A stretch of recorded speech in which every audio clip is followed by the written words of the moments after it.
Hey everybody, my name is Brad Pagdiwala and I'm 14 years old and I have a dedicated passion towards music and composition. I'm a LITKIDS influencer, and if you do not know what LITKIDS is and what they do, LITKIDS is a destination for children to explore the world of literature, culture, art and music alongside celebrating native expressions through fun and challenging competitions. Today, to help me learn more about music as a career path and how I can grow as a musician, I have Mohan Kannan, who is the singer of a popular band named Agnee, and who also creates playback music for films, popular films like Queen, Katti Batti, and much more. So join us and let's learn about how the music industry works. Hi, how are you? Very good, man. How are you? I'm very, very good. Okay, Quite super. excited. So am I. So the first question I wanted to ask you, get to know you a little better on a personal level, is when did you come into music, and when did you decide it could be a specific career for you, in just a hobby? The coming into music happened when I was a kid. Where my mom's a musician. Our entire family is into Carnatic music. So in that sense, yes. But I was not a vocalist. I never learned vocals. I learned mridangam, which is this Carnatic classical drum. So it's like the tabla equivalent for Carnatic classical music, right? So I learned that. So, but I never thought I'd make it a career. So I was a banker for about 6.5, 7 years. Oh, okay. So I was 30 when I quit banking. And decided to pursue music because I realized at that point that it's a good time to do it. I had already created a sort of base for myself in banking, had done my MBA, done all of that, done some years of work. So I wasn't in such a space that, I didn't have a fallback option. Because I honestly didn't know whether my music will work or not, whether I'll be able to create good music. In my own sense, I had no idea. But so I met this guy called Coco. He's the guitar player in my band, but he's been a musician for forever. I mean, that's pretty much what he's done for a living throughout his life, since the early 90s.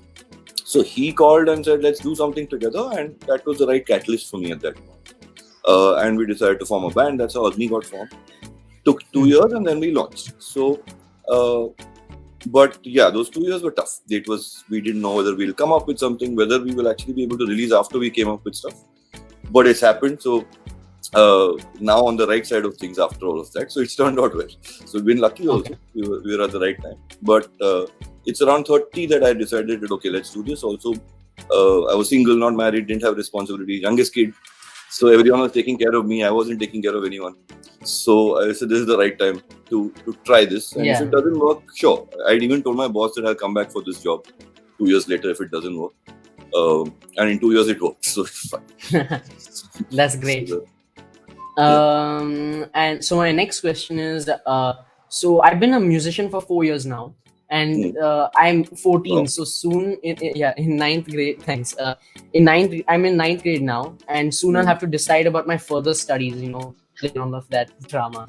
And so, do you think taking music as a mainstream subject, so like going to a college based on music, makes sense, especially in India, or should I study subjects like a liberal arts college or do engineering or something like that? And then after some years, like you come back into the music industry and then try it from there? It depends on who you are and what kind of music you do. In terms of quality, I'm first talking about quality. Okay? So I'm going to keep separating between these two things. One is learning music to become a better musician, to be better at music. That's one side. The other side is being a musician to earn money and survive, or earn money and be successful.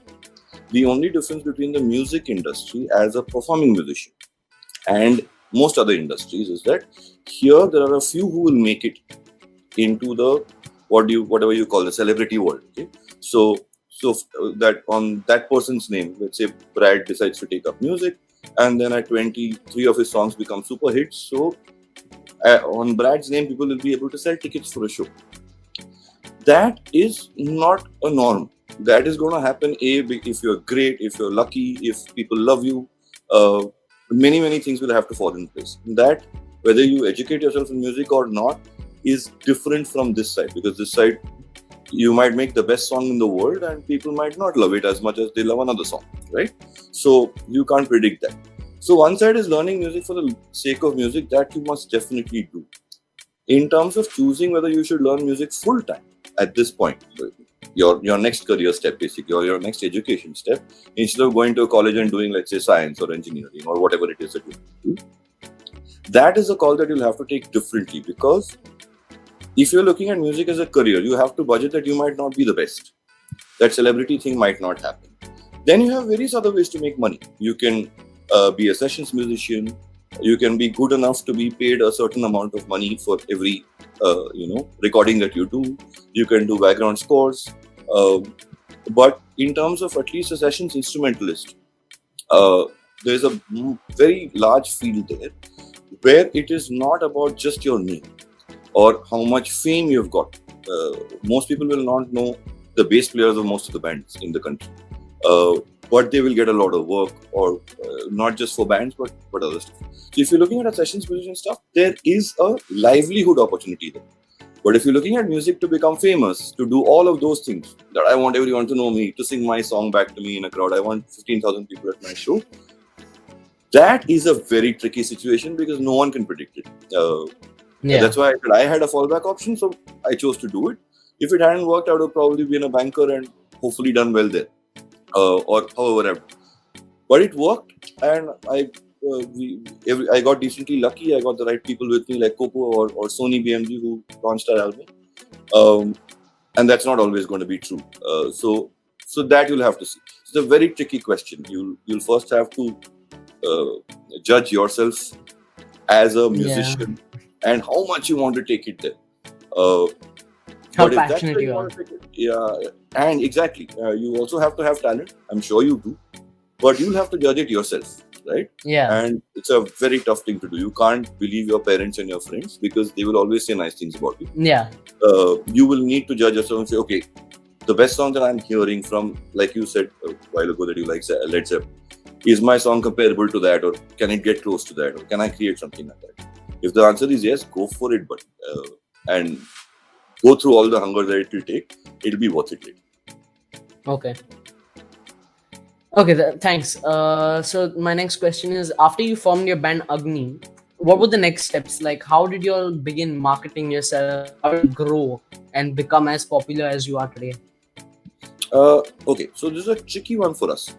So we did everything right the first time around, or everything right happened to us the first time around. So we finished our demo when we got the band together. We did 3 songs for the demo. Then we started, we tried to get some manager on board, because I wanted to not be an artist who's also going to a label, right? But all the managers said you won't get a good deal. Labels are not spending money on musicians. Independent music, no chance. At that time, MTV, Channel V, all these guys used to still play independent music. They had all these shows like Artist of the Month, Spotlight. So there was a lot of things, that platforms that were there to showcase music and musicians, not just film. I'm talking about non-film. So that was great. But still, managers felt that labels will not invest money. They'll just say that you create your album, you create your video, we'll market it for you or distribute it, and we'll take some small percentage. But what happens is up to you. But we got lucky because I said, okay, let me go and speak to the labels. I spoke to the labels. Sony said yes. Among all the other labels, Sony was the guy who gave us the best deal. They were very, very good. And we released 5 videos out of 8 songs. Okay, that's unheard of. Typically, if you have an 8-song album, you put 1 or 2 videos. And the rest of the songs are just audio. You don't invest that much money into a video. We pulled favors from everyone. All our friends shot videos for us. MTV did 1 video for us. Sony, of course, did 2 videos anyway. So we had 5 videos in all. Then, once we launched, and this is the fun part, okay? I actually thought I'll be an overnight rock star. So I said, Sadhuri, which is our first song, is released. I'm like, big star. People will mob me on the road, ask me for autographs. At that time, autographs was a thing. So I thought about that. Nothing happened. Okay? 1 year, we didn't get a single show from anywhere. So my friend's dad, a gentleman called Mohan Kannan, he had a company where he was director of a company, and they had these sales mates. So he gave us 11 shows for the first year. And that's how we could sort of survive, where we got 11 shows for the entire first year. And we survived that 1 year. Then but people still didn't know us. Our videos were playing like mad on MTV. Technically, people should have known us.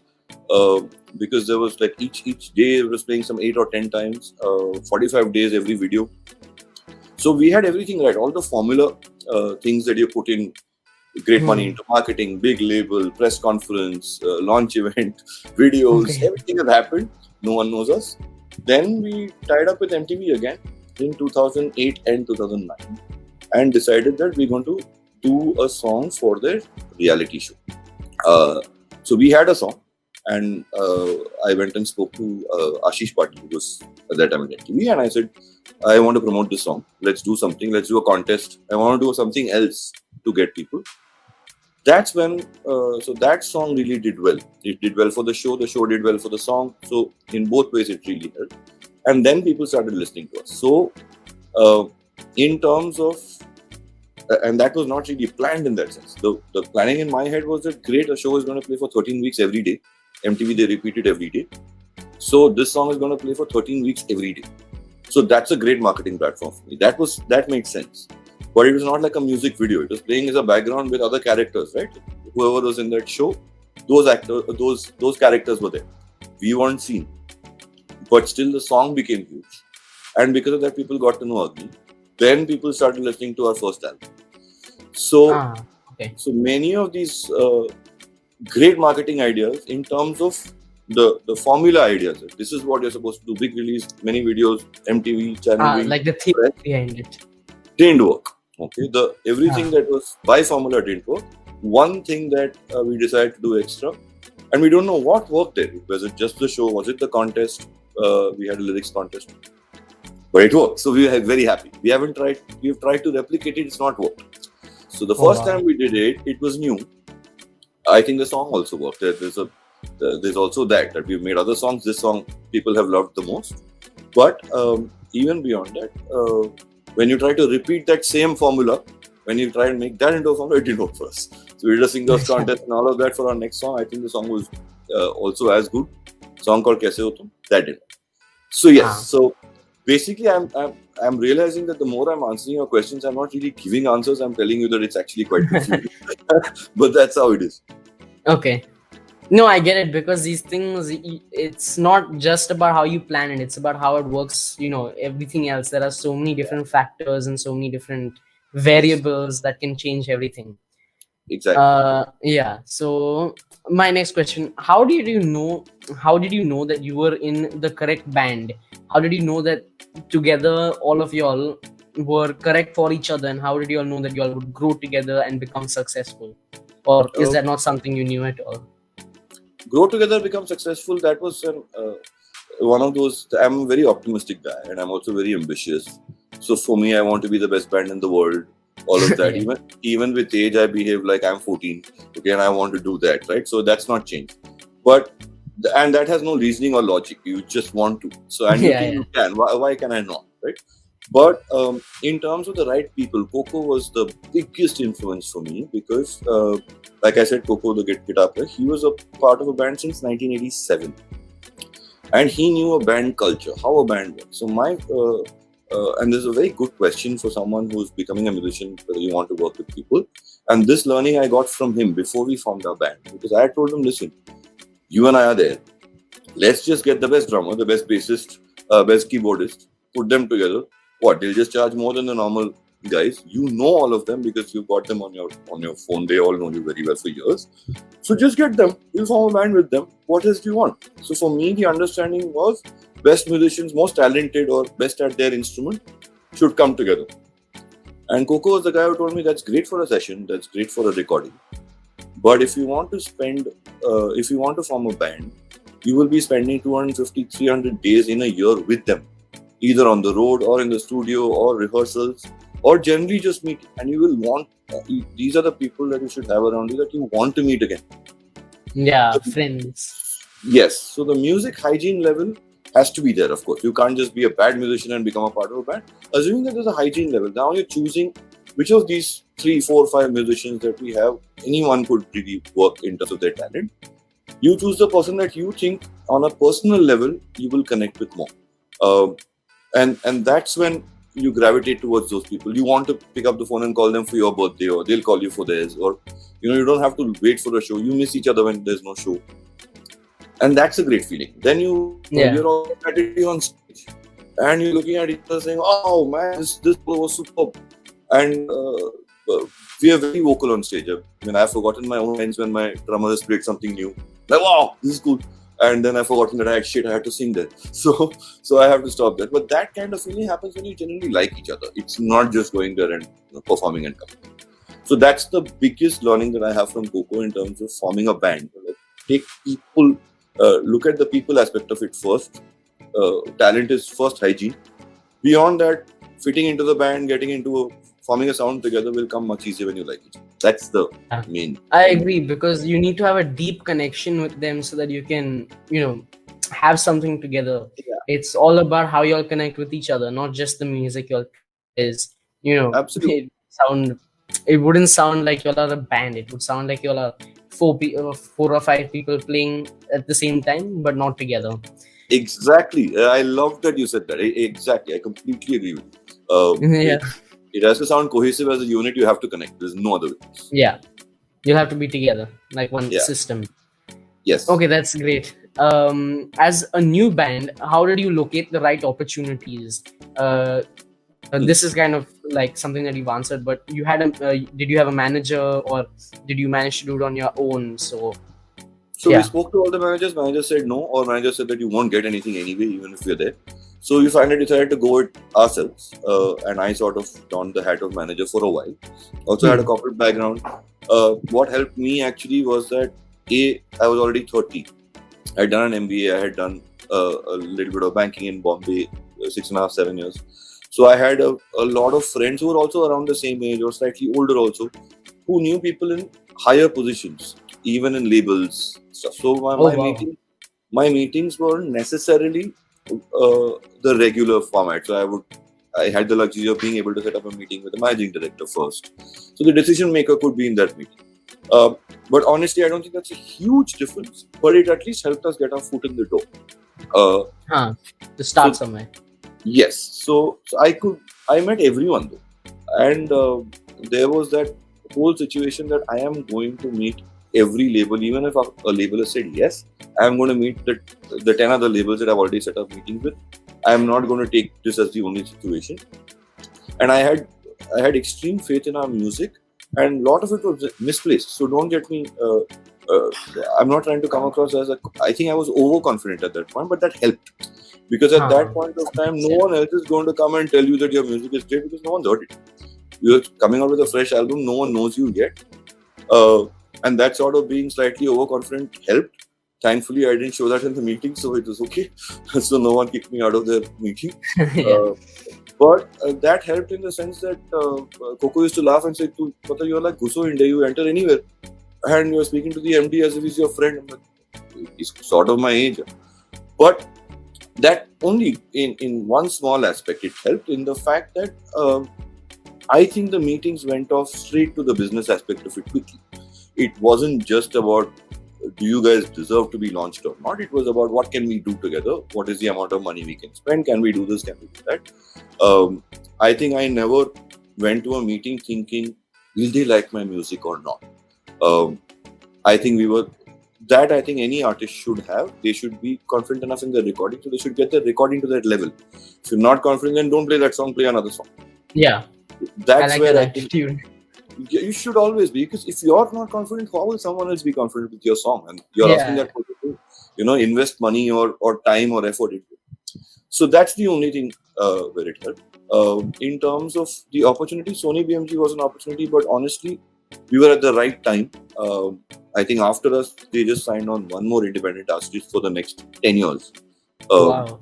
I think they released I think also it's also possible that they released their album and say, we can't do this anymore. But I don't know. But at least we got it at the right time. So we were lucky. And like I said, MTV channel, we were still playing independent music. But didn't help much for us. Splitsvilla helped when MTV was not playing anything but Bollywood anymore. So it's that kind of thing. A lot of freak chances, but we were ready to take them on, or we were ready to create some opportunity. You also need to be front forward, and you have to have an idea where you have to go.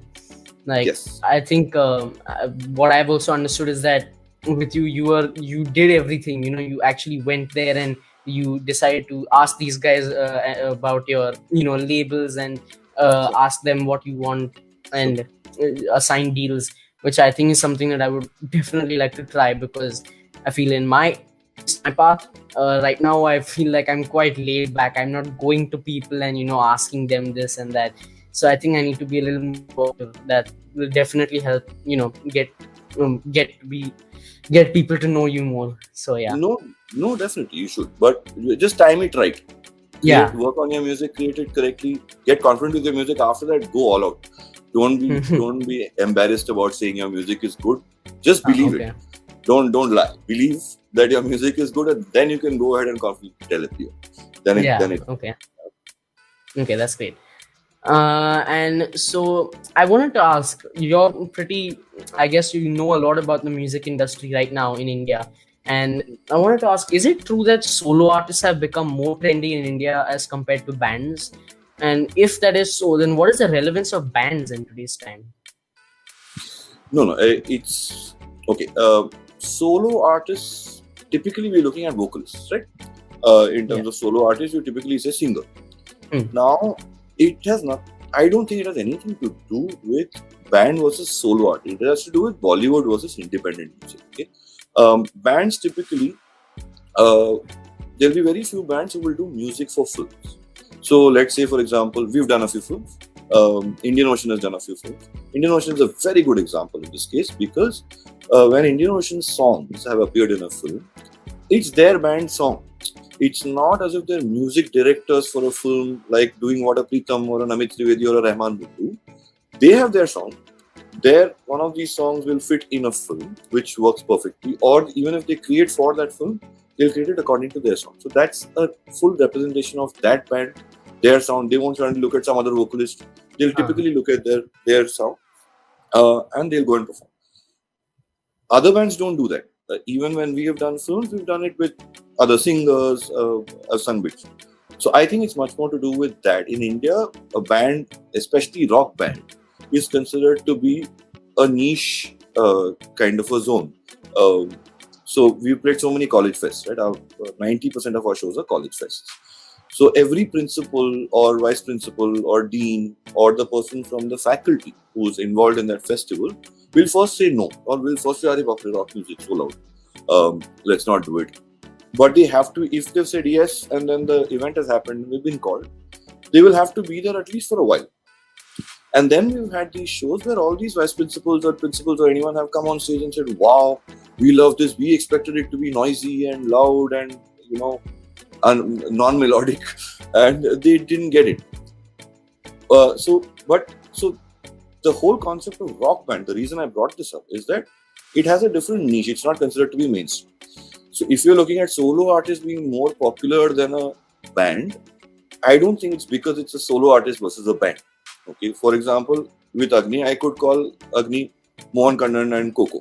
Or because, let's say my name will, the vocalist's name is big, I still want to play the same kind of music. But if I call it Mohan Kannan, will I suddenly be more popular? No. It's not going to change anything, right? If they like our music, they'll like it whether it's called Agnee or it's called Mohan Kannan. One advantage of a Bollywood act is that you reach through movies. So that's a different situation. That's a genre of, not even a genre, that's a different universe of music actually, which reaches out to a lot more people. So I think that's the only difference. It's not about whether you should be solo or a band. That's more about who you are. Okay. And so after how many years of work did you begin seeing financial success? Because although music can be, a great hobby, a great pastime, it may not be the best thing to earn a great financial, good income. So was the income you made sufficient enough for you to sustain a good lifestyle? Or so what do you think? Fantastic question. Tough to answer. In my case, when I quit banking, I told my boss, and like I said, overconfident guy at that point, right? So I told my boss, listen, I'm going to form a band. And he said, what is wrong with you? And I was a banker. I was working with Deutsche Bank. But at that point, I told him that, listen, as a musician, as a performing artist, I can earn more money in one show then probably you can earn a year as a salary from a bank, which is true. Technically, it's true. But it didn't happen for the next 2 years, 3 years, 4 years. It sort of happened much later, right? But that is where your expectation level, I didn't understand that. Like I said, when the first song released, I thought I'll become an overnight superstar. But if my friend's dad hadn't given us those 11 shows, I would have probably had to go back to banking or done something else. Or thought that, okay, we've done everything right. Sony's released it. I mean, we've got all the formula right. And still, if you're not seeing success, probably there's no way to. But because that happened and that we could sort of be at least survive that year in terms of getting enough money to say that it's all right. We can sort of look at one more year. When that Spirituala song happened, which is that 2009 tie-up, that's when we started getting serious calls for shows. That's where we started really making money. Because even now till date, for a musician in India, the live shows are the biggest source of revenue. Yeah. So you don't really get much money from streaming and all of that. That time, to never, in any case, there was no streaming really at that time. So, but 2009 onwards, it's that one song or two songs or whatever. It's that one hit where suddenly people get to know you and then they want to see you live. Yeah, And it's kind of like the big break. it's kind of like the big break. Ours didn't happen with the first song. Ours happened with the 9th song. The first 8 songs in the album then became popular. I mean, it's not as if they didn't do well. People just didn't care at that point. And then this song happened. They suddenly realized, oh my God, there's a band. They thought it was an MTV band, and they found out that it was Agnee. That time, Googling was also slightly difficult, but not as bad. But they found it.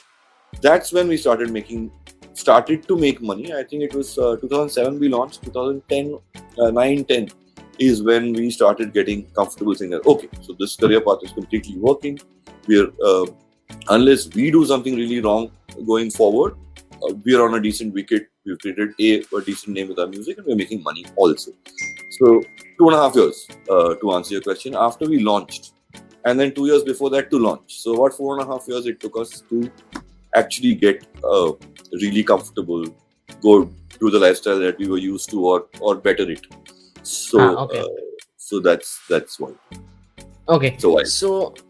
Okay, yeah. So my next question is, it's quite personal for me. So the music I create is very much blues based. I told you before this also. Yeah. That I'm inspired by very old music. Eric Sure. Clapton, B.B. King, Led Zeppelin. Yeah. And although I love this kind of music and I make this kind of music with my band and solo, I'm not sure how to market myself correctly for this genre or this kind of music, because now it's also much less popular, worldwide, not just in India. Now so many new styles of music has come, and that's just gotten drowned in the past. So how do you think, or do you have any tips that you can give me to gain recognition for this kind of music? Because this is where my speciality is. So do you have any tips?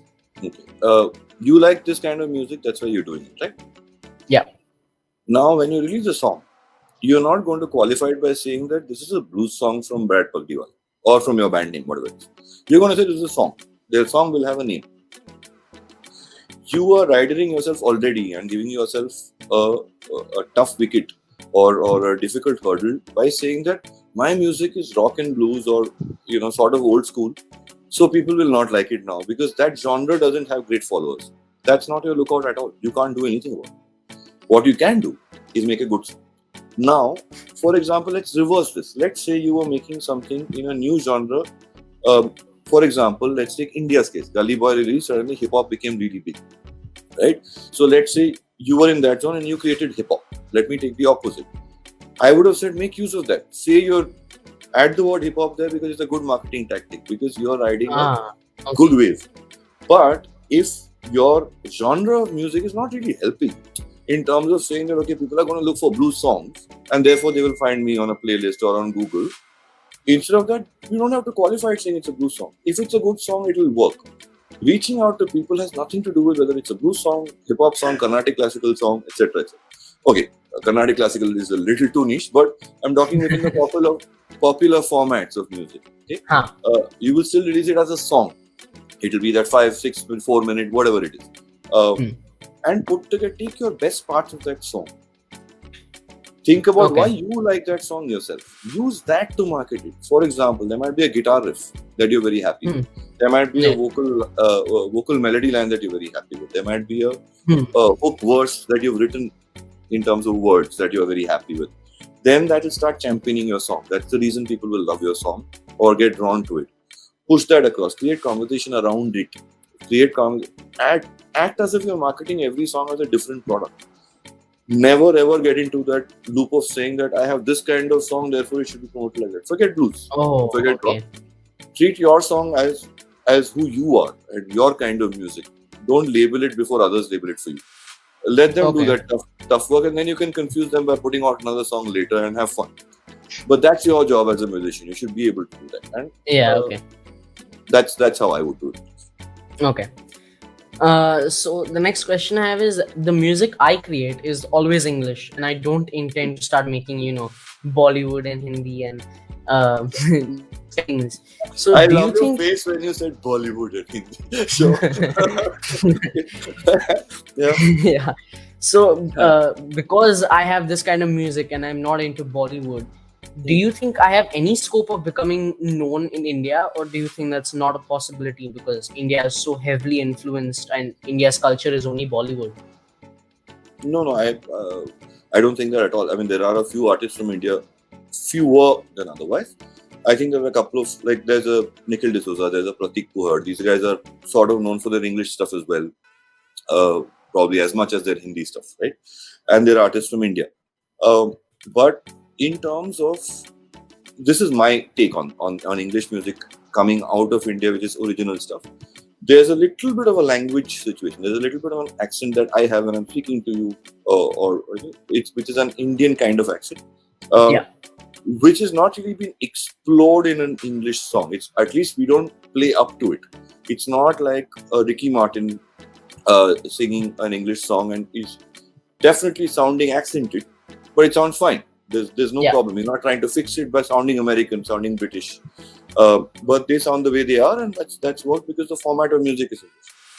I honestly don't know. There are a lot of platforms that will not be available to you. For example, Bollywood will not be available to you. Bollywood for me is a platform. Bollywood for me is not a kind of music, it's a platform. So that will not be available to you. But I think what will end up happening is that your market technically will be much wider. It will not be just India. If it was Hindi, we're looking at just India or surrounding areas where people understand Hindi. That's your target audience. Here it's now bigger. So yes, there are ways to do it. It is difficult because you will not have an ecosystem here. You will not have so much work that you will keep getting money from doing a sessions thing for an English song only. But maybe you can continue doing that and do your English song separately.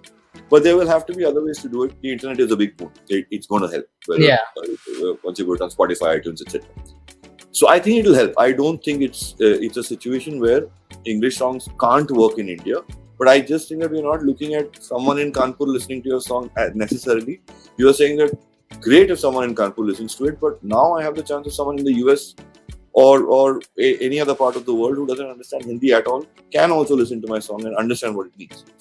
So I think tough one to follow through. Very easy to say it, but I think you have a market. So there's no need to be worried about the English music will not work. So let's not do it. Oh, okay. Because actually, when when I'm doing any of my stuff, I always feel like, oh God, this is English. Will I have any scope of becoming big? Because technically, when you start growing nationally before you reach international. So I always feel like, before thinking about it reaching in US, first I should think about it in India and see if I have any scope of even becoming slightly known in India, so that I can the word is passed, and I get into known in other countries.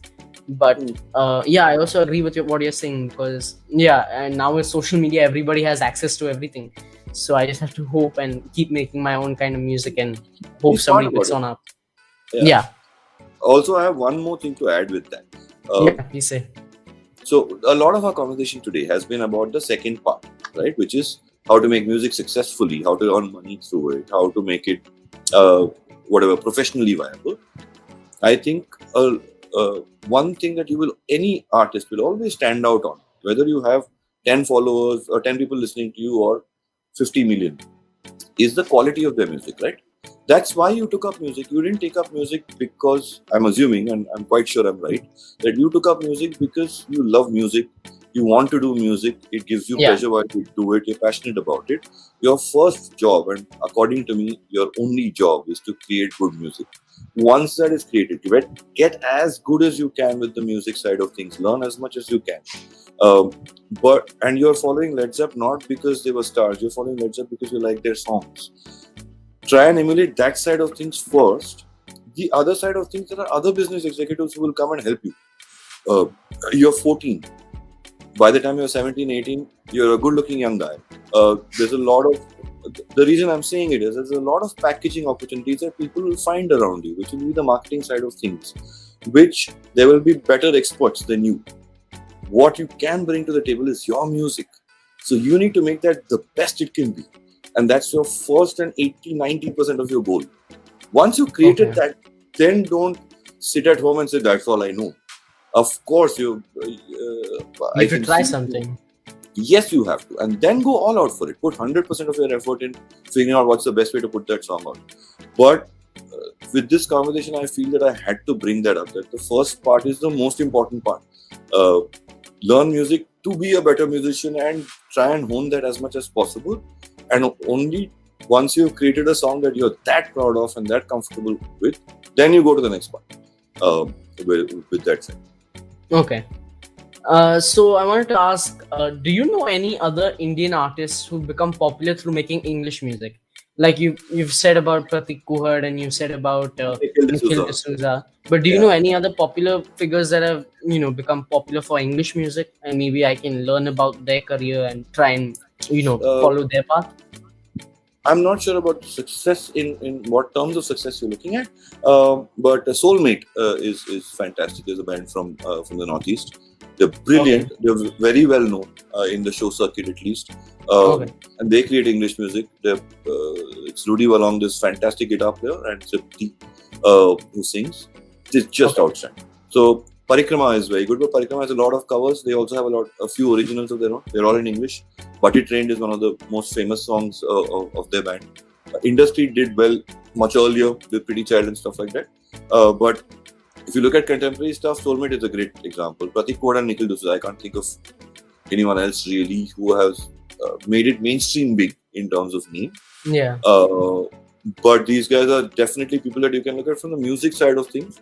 In terms of the success with English music, honestly, I can't think of anyone. I wish I could, but I really can't think of anyone who's known for their music, English songs.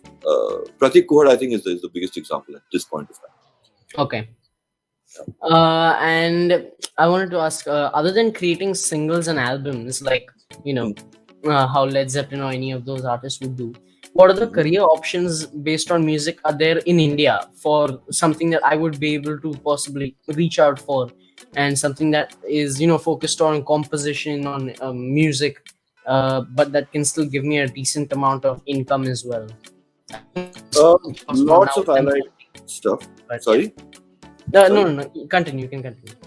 There are lots of additional possibilities. It depends on the technical side of things that you do. But let's say you're a composer and you're an instrumentalist and you want to compose the stuff. There'll be films, feature films, of course. There'll be TV and now OTT, which is the Netflix and Amazons and all of those things. Yeah. So shows from there. There are short films that you can work on.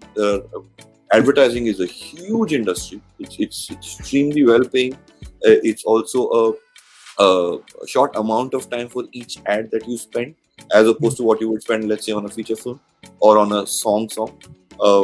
And it is extremely well paying. It is a very professionally well managed industry. I've always surprised when I do advertising. Actually, they're very, very good with. And I'm not saying just one agency or one player. I'm saying overall the industry is dealt with very well. There are other things that you can think of. For example, scoring for games.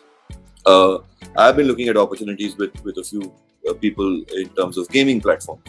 That's a great fun space to be a part of. So these kind of things you can do. I've been very excited about thinking about the gaming space as something that you can score for. Okay. So lots of opportunities to earn for sure. Advertising is one very, very big one. Yeah. Okay. And so actually, my father works in the advertisement business. Ironically, Fantastic. yeah, Okay. and he's a producer himself. So actually, I've worked Okay. on advertising, on music for advertisements, Lovely. and yeah, they've got an ad on TV also. Yeah, So nice. thanks. So you're saying that this is advertising is also quite an interesting career path, and it also gets well paid, right? It gets well paid. It's an interesting and like I said, well-paying career path. So, in terms of making sure that you're having that stable kind of income or as stable as it can get, that's a great thing. And in fact, you can make a lot of money with it also, far more than just being stable. Okay. And then you can do your other stuff in terms of where there's a higher risk, like whether that song is a hit or not, you don't know. And if it's a hit, you'll get a lot of money, followers, shows, etc., etc. But if it's not, it won't do anything for you. But that you can continue to do while you do this. So, Yeah, it's kind of like side businesses, and so yeah, I guess yeah. But you're doing music at the end of the day, so you're not really saying that okay, I have to go to my office job 9 to 5. You're completely removed from music and then do this in my spare time. So that sort of thing. Okay. And yeah, actually, I think that's about it. I think I've asked all my questions, and I think I've learned quite a lot today. So yeah, I think that's great. Thanks so much for coming and telling me all of this information. It was quite exciting and quite important for me. So, my pleasure, and it was great to speak to you. And I'm thoroughly excited about the kind of music you'll create, man. Best of luck. Thanks so much. And I'm sure you'll do well.